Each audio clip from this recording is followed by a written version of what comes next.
Ma, tama ka nga pala. Tama lahat ng mga sinabi mo sa akin noon.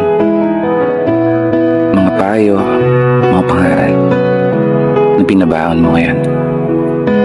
Na darating yung panahon na kailangan kong harapin yung mga pagsubok at hamon ng mag-isa, nang walang inaasahang tulong mula sa iba.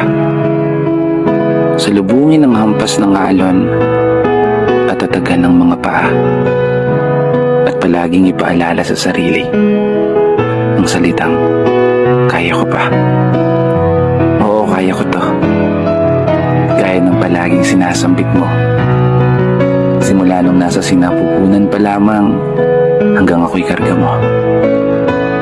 Pinapakain, nililiguan, pinapatulog gamit ang iyong tinig. Paborito kong himig